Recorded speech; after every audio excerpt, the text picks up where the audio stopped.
Bill Maher's suggestion that he might quit his show is peak lazy Bill Maher. Quitting is easier than writing new jokes.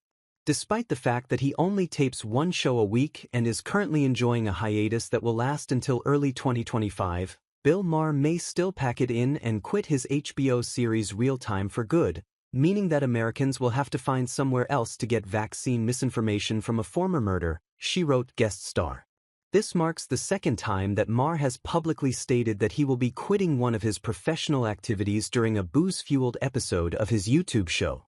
Back in May, Maher told Jerry Seinfeld that he was planning on retiring from stand-up comedy. Now, again on Club Random, Maher has said that he may walk away from Real Time. And his explanation was both lazy and self-aggrandizing.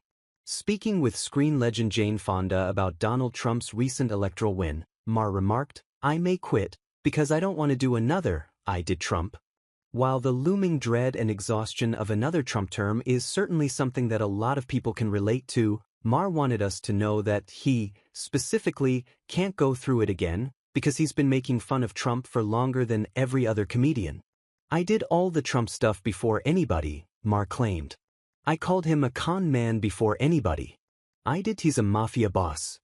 I was the one who said he wasn't going to concede the election. I've done it." "Well, then, how come he is so hostile to Jimmy Kimmel and not to you?" Fonda returned. "He's very hostile to me. He tweets about me every week," a defensive Maher argued. Fonda, who isn't typically regarded as a comedy authority, politely pointed out there is a way forward here, so find a new thing to do and not do Trump, do something else. "The show is the politics," Maher stubbornly retorted.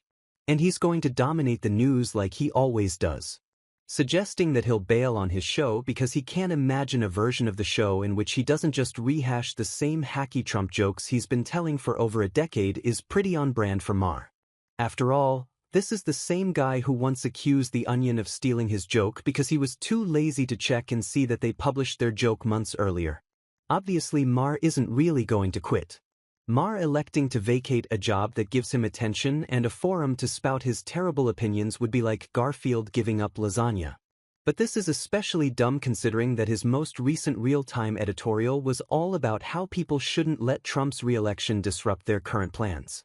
Maher was specifically talking about spending the holidays with Trump-voting family members, but he actually looked directly into a camera and stressed, "Don't let Trump live in your brain like RFK's worm." But that was just for the snowflakes who won't suck it up and spend Jesus' birthday arguing with their racist uncle. Clearly, the same logic wouldn't apply to Maher himself.